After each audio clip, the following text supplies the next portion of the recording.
Chapter 22. The Opening of the Flower. The night passed away very sweetly for Cornelius, although in great agitation. Every instant he fancied he heard the gentle voice of Rosa calling him.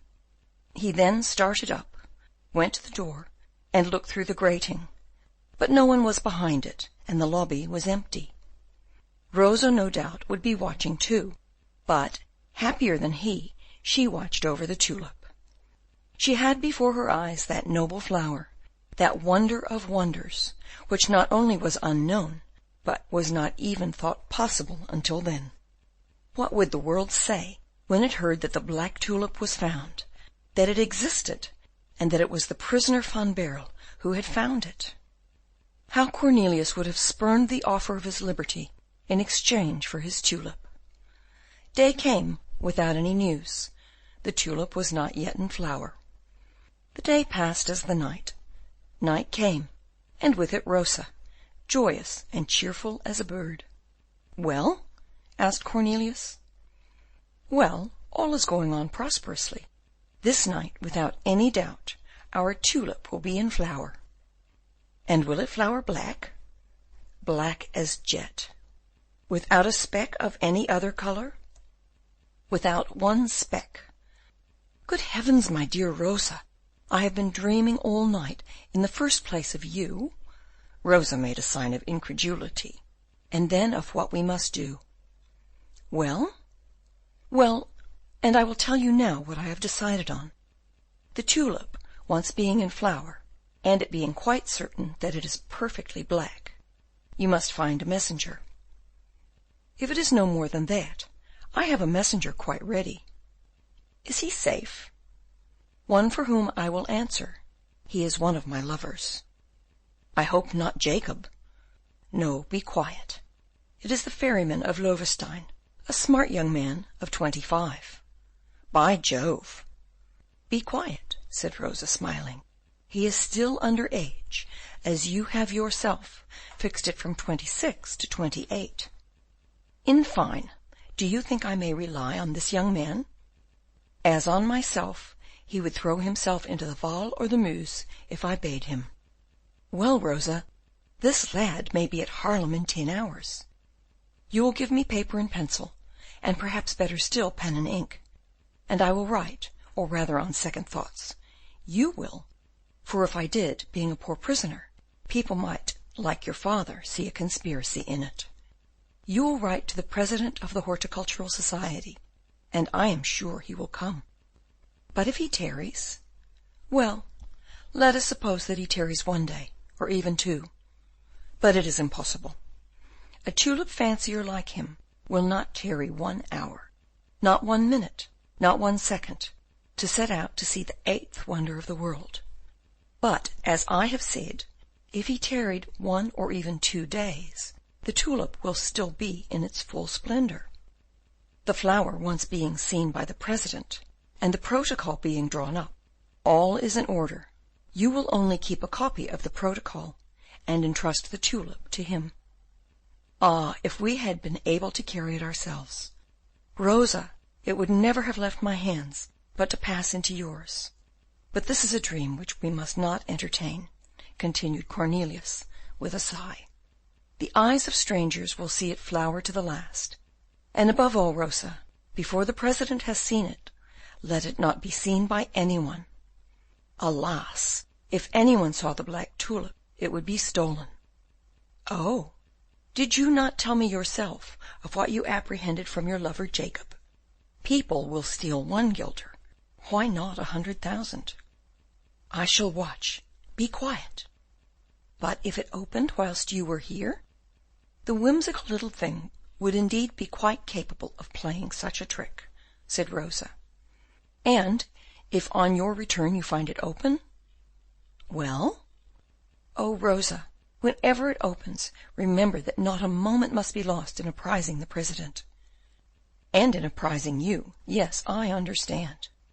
Rosa sighed, yet without any bitter feeling, but rather like a woman who begins to understand a foible, and to accustom herself to it.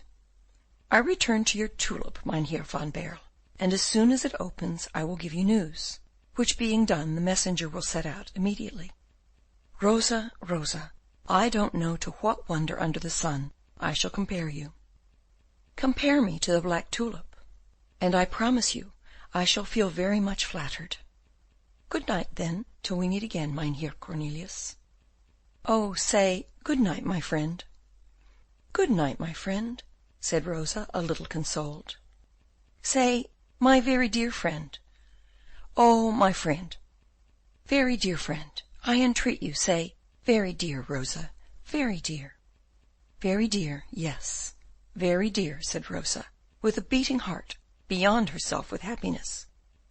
And now that you have said very dear, dear Rosa, say also most happy, say happier and more blessed than ever man was under the sun. I lack only one thing, Rosa, and that is your cheek, your fresh cheek, your soft, rosy cheek. Oh, Rosa, give it me of your own free will, and not by chance. Ah! The prisoner's prayer ended in a sigh of ecstasy. His lips met those of the maiden, not by chance, nor by stratagem, but as Saint-Preux's was to meet the lips of Julie 100 years later. Rosa made her escape. Cornelius stood with his heart upon his lips, and his face glued to the wicker in the door. He was fairly choking with happiness and joy. He opened his window and gazed long, with swelling heart, at the cloudless vault of heaven, and the moon, which shone like silver upon the twofold stream flowing from far beyond the hills. He filled his lungs with the pure, sweet air, while his brain dwelt upon thoughts of happiness, and his heart overflowed with gratitude and religious fervour. "Oh, thou art always watching from on high, my God!" he cried, half prostrate, his glowing eyes fixed upon the stars. "Forgive me that I almost doubted thy existence during these latter days, for thou didst hide my face behind the clouds, and wert for a moment lost to my sight. O thou merciful God, thou pitying Father everlasting!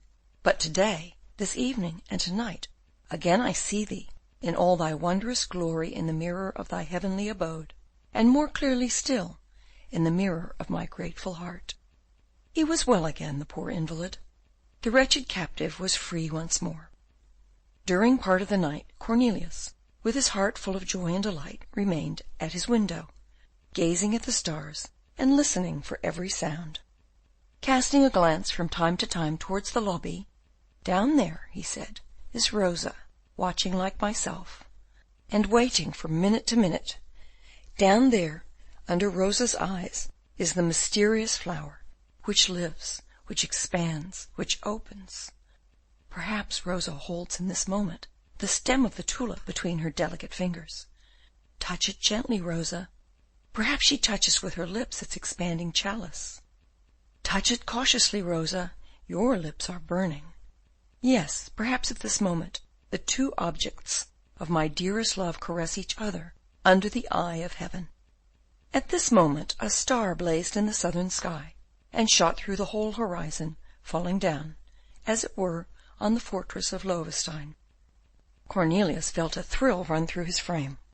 "Ah," he said, "here is heaven sending a soul to my flower." And, as he had guessed correctly, nearly at that very moment, the prisoner heard in the lobby a light step, as that of a sylph, and the rustling of a gown, and a well-known voice, which said to him, "Cornelius, my friend, my dear friend, and very happy friend, come, come quickly." Cornelius darted with one spring from the window to the door. His lips met those of Rosa, who told him, with a kiss, "It is open, it is black, here it is." "How, here it is?" exclaimed Cornelius. "Yes, yes, we ought indeed to run some little risk to give a great joy. Here it is, take it." And with one hand she raised to the level of the grating a dark lantern, which she had lit in the meanwhile, whilst with the other she held to the same height the miraculous tulip. Cornelius uttered a cry, and was nearly fainting. "Oh," muttered he, my God, thou dost reward me for my innocence and my captivity, as thou hast allowed two such flowers to grow at the grated window of my prison." The tulip was beautiful, splendid, magnificent. Its stem was more than 18 inches high. It rose from out of 4 green leaves, which were as smooth and straight as iron lance heads. The whole of the flower was as black and shining as jet. "Rosa," said Cornelius, almost gasping. "Rosa, there is not one moment to lose in writing the letter." "It is written, my dearest Cornelius," said Rosa.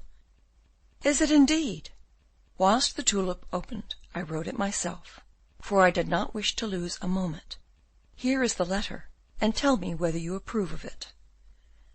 Cornelius took the letter and read, in a handwriting which was much improved ever since the last little note he had received from Rosa, as follows: "Mynheer President, the black tulip is about to open, perhaps in 10 minutes. As soon as it is open, I shall send a messenger to you with a request that you will come and fetch it in person from the fortress at Loevestein. I am the daughter of the jailer, Gryphus, almost as much of a captive as the prisoners of my father. I cannot, therefore, bring to you this wonderful flower. This is the reason why I beg you to come and fetch it yourself. It is my wish that it should be called Rosa Barlœnsis. It is opened. It is perfectly black. Come, Mynheer President, come. I have the honour to be your humble servant, Rosa Gryphus." "That's it, dear Rosa, that's it. Your letter is admirable. I could not have written it with such beautiful simplicity. You will give to the committee all the information that will be required of you. They will then know how the tulip has been grown, how much care and anxiety, and how many sleepless nights it has cost. But for the present, not a minute must be lost. The messenger, the messenger. What's the name of the president? Give me the letter, I will direct it. Oh, he is very well known. It is Mynheer van Systens, the burgomaster of Haarlem. Give it to me, Rosa, give it to me." And with a trembling hand, Cornelius wrote the address: "To Mynheer Peter van Systens, burgomaster and president of the Horticultural Society of Haarlem." "And now, Rosa, go, go," said Cornelius, "and let us implore the protection of God, who has so kindly watched over us until now." End of chapter 22.